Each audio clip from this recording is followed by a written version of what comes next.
Good evening from New York. I'm Chris Hayes. Donald Trump's war on Iran is 2 months old, and under the War Powers Resolution passed in the 1970s, today was the deadline for him to end the war, or he was forced to seek permission from Congress to continue it. Instead, today in a letter to Congress, the White House said they don't need permission because the temporary ceasefire means the war has been, quote, terminated. Terminated. Except it's not just that the war is terminated. You have to actually cease hostilities and bring the troops home. And it's not terminated when we're actively blockading Iran and Iran's continuing to blockade a fifth of the world's supply. And it's also not terminated when you experience fueling up your car. Trump's war is, of course, ongoing. Hostilities are ongoing.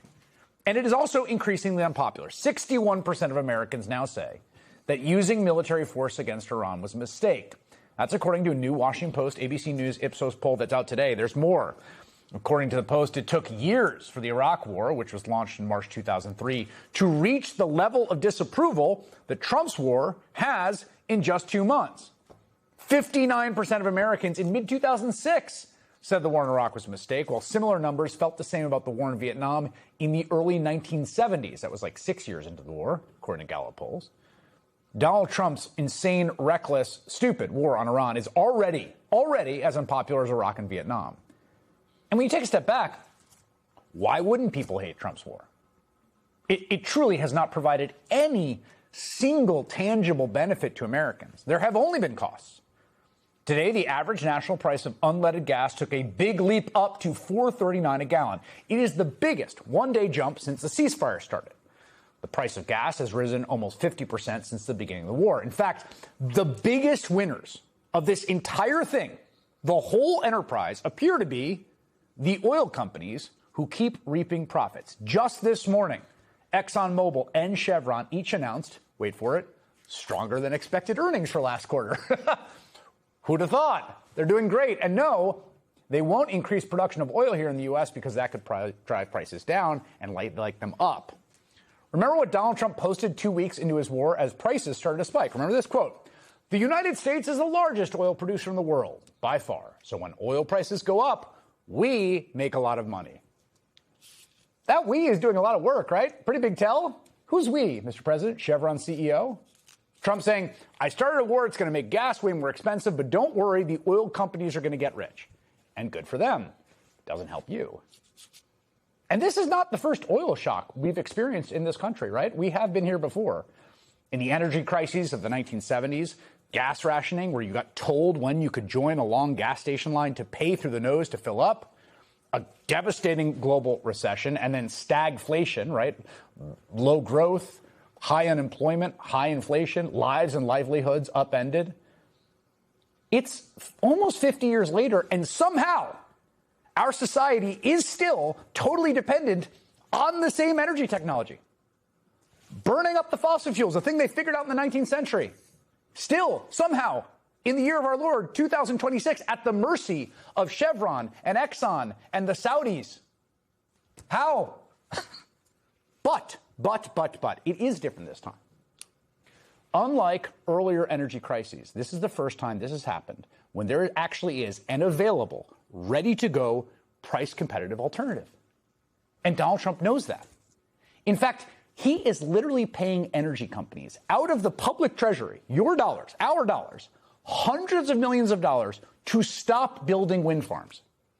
It's like fossil fuel welfare. He's doing everything he can to destroy clean energy alternatives and make us more reliant on oil, even on coal. But the thing is, the rest of the world is off in the other direction, embracing the green present. Look at this. This is the exponential growth of electric vehicles around the world. Experts now say much of Europe and Asia have reached a tipping point where people are now buying more electric cars than gas. These charts show what kind of cars people are buying over time in various countries. The red is cars with gas-powered combustion engines. You see, obviously, they dominate early in the chart. The blue is electrics and hybrids. And in Germany, France, the UK, China, and elsewhere, look at China. Look how fast that's going. You can see the red has shrunk, the blue has taken over. Look at Norway up there in the upper left. 98% of all new cars bought in Norway are electric. In France, battery-powered electric vehicles accounted for all of the growth in the new car market in March. Without them, sales would have gone down. Now, that is not the case in the U.S. yet. In fact, EV sales went down here last quarter after the big, monstrous bill, Trump and the Republicans ended the tax credit to buy them. And to be fair, until recently, your choices in the U.S. were somewhat limited. That's not going to be the case for very long. EVs like these, I don't know if you've seen these online. This Chinese company, BYD, they started as a cell phone company making batteries for cell phones. They became a car company. They make everything now. These Chinese-made BYD cars are projected to soon be cheaper to buy, much cheaper to keep than gas-powered, even here. And what if they're not only cheaper, but actually more convenient? What if, for instance, charging your car to get hundreds of miles of range went as quickly as a stop for gas? With its latest flash charging technique, this Yangwang U8L went from 10% to 97% charge in 9 minutes and 7 seconds. In the end, yeah, I was pretty blown away here. The Han L really did hit 60% charge in about 5 minutes. I've never seen charging speeds like that. Nobody has. I didn't think it could be possible. Yet here we are. So BYD's megawatt charging is legit. EVs start now, basically. This is legit. I mean, it is faster than fueling my diesel truck. Faster than fueling my diesel truck. Now, you may not realize just how good electric cars have gotten very quickly overseas, particularly in China. Particularly in China. I mean, what's coming out of China is truly insane. You know who does realize what's going on there? U.S. automakers. This Ford CEO recently told Rolling Stone that his eyes were opened at a car show in China. Quote, their cars went from clearly behind us to ahead of us. Designs were beautiful. They were electric cars. Chinese car maker NIO had battery swapping capabilities, right? You pull the car in, new battery comes in. It was just shocking, frankly. And there is real demand for this stuff. And it's not just the cars, it's solar power too.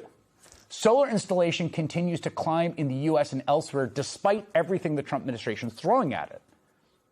Here's the thing. Right now, again, in 2026, all of this technology is out there. It's gotten so accessible. You could even, if you wanted to, rig a home solar system to charge your car for free. I'm charging my Rivian 100% off-grid directly from solar right now. Let me show you. See, it says it's charging right now. I've got it plugged in right here, which goes to my EV charger. I set these up the other day. It's completely off-grid. No permits required for this. I like to charge my EV up to 70% for daily driving, and that's exactly what it's going to be able to do here. 100% for free, completely off-grid. This is why I love solar. That's just like that's right now in our country. Just a guy ordered some stuff, got it in his house, paid money for it, just charging his car at home entirely from DIY solar power out of his backyard. Exists right now. Right now. That's coming available at the same time that everything is going to have to move in that direction. And the rest of the world knows this. Asia and Europe already barreling that direction. Pakistan has replaced an enormous amount of its grid with rooftop solar. Africa is doing that too. China is eating everybody's lunch. They're selling the best electric cars in the world. Donald Trump can keep dragging us behind. But in the coming age that's right here of low-cost, highly accessible alternatives, he is just putting the fossil in fossil fuel. Robinson Meyer is a contributing opinion writer for the New York Times. He's founding executive editor of Heatmap, a media company that's focused on climate change and alternative energy, and he joins me now. It's so good to be here. Thank you, Chris. So that video blew my mind. It's crazy. Because so it's cool. like, yeah. That's off-the-shelf stuff, yes. right? Like, he's like, I bought this here, and I have a Rivian. Yes. And I put this on. I put him out in the yard. I put the inverter, which is the thing you need to convert it. Yeah. Like, it's wild you can do that right now. Yes, and I think no one gave him permission, right? He didn't need any permits. He didn't need anything other than land and just a willingness to set it all up, and it was all right there. And it seemed pretty easy. I mean, I'm not sure I could do it, yes, right. on a moment's notice, but it seemed like something anyone could do. That is increasingly what we're seeing around the world. I mean, what do you think happens from this supply shock we have right now? Every day that goes on, oil remains high. And it's one thing where Americans, which is a very wealthy country in the relative sense, it hurts people a lot, particularly people with lower income who have to drive a lot. But when you're talking about like sub-Saharan Africa, or you're talking about Vietnam, or you're talking about Pakistan, right? Like, what is this? What is the effect going to be here? Totally. I mean, I think already Fatih Birol, the head of the the International Energy Agency, has said the oil industry is never going to be the same after this.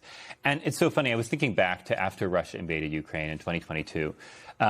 At that time, Congress was debating what became the Inflation Reduction Act. And you could go back and look at the history of energy policy in the U.S. And starting in the 1970s, basically policymakers said, we need alternatives to the oil system. We need to build up these crazy things like oil, like solar and wind. At the time, they were really interested in fracking, too. Right. And what became the Department of Energy spent a lot of money to build up these alternative, what they called alternative energy technologies. And federal support was here and there. They took it away during Reagan. They brought it back in the 90s.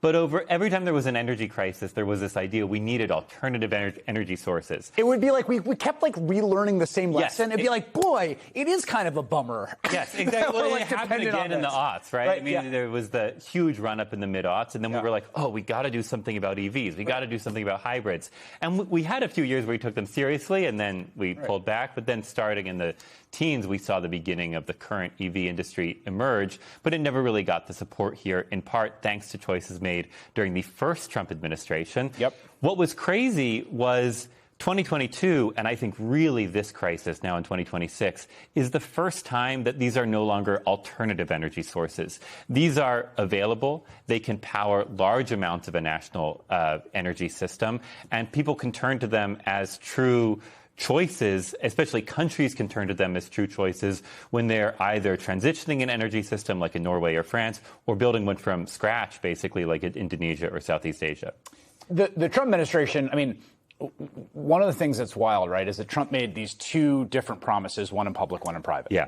So in public, he would say at every opportunity, your gas prices are going to come down. Oil's going to be cheap. And then he had this famous dinner at Mar-a-Lago with the oil and gas industry and said, you should give me $1 billion because I'm going to make you so much money. And it's like, well, now we're here. We're kind of seeing a little bit of which promise is holding. Totally. And I mean, he made even more aggressive promises in that he said, we are going to cut your energy bills in half. Yes, and explicitly. I think explicitly, energy bills in half. One of the craziest promises I've ever heard a politician make on the energy front, right? So he said, he would say things like, we're going to drill, baby, drill, and then we're going to cut your energy bills in half. And he really linked this idea, we're going to give the oil industry anything it wants, and it's going to lower your energy prices together. Right. And of course, now we've given the oil industry basically everything it wants. We've pulled out any kind of pollution rule on, existing oil and gas infrastructure, on power plants, on carbon pollution from cars and trucks, and energy is more expensive than it's been in years. The other thing that we relearn this every time. I don't know if we have a map of the Strait of Hormuz that we could put up, but like when you look at it, you're like, it's so crazy that this little Yes. The sun goes everywhere. It's like, totally. It's anyone could do. Well, you could put it. I have one on my roof, right? Yeah. Like that is just in one place of the world, controlled by one government right now, kind of two, maybe Oman. Yeah. There are choke points like that all over the global supply. And when you start to think of like how close we are to the world in which no one can do that anymore. Yes. It's totally insane to architect a world in which you are reliant on that. I think, so first I would say the one place where that isn't quite true is minerals, which is right now That's a good China point. does actually have the refining capacity, and it kind of owns some of the mining companies for the critical minerals that go into a lot of the crucial technology. That's a good point. And so, Yes. but that Yes. could be duplicated. Right. Other countries could come up with that. I think the lesson of this whole episode for me is if you are, China, when it was designing its energy system and making policy choices, it was trying to solve a bunch of problems. Some of them have to do with environment, some of them don't. Yeah. It was trying to say, what if we kind of lost access to seaborne fossil fuels? What if the U.S. Yes. Navy blockaded us because of something in Yes. Taiwan? And because of that, it went big on EVs. It went Yes. big on coal. It went big on fossil fuels that it either had access to or energy systems that it could get, like the sun and wind, that it didn't that didn't travel by sea. I think the question now is there are far more countries in the world like China that do not have domestic oil supplies, that don't have domestic natural gas supplies, than there are countries in the world like us who have a lot of oil and gas and can buy it on the global market. And going forward, more and more countries are going to electrify.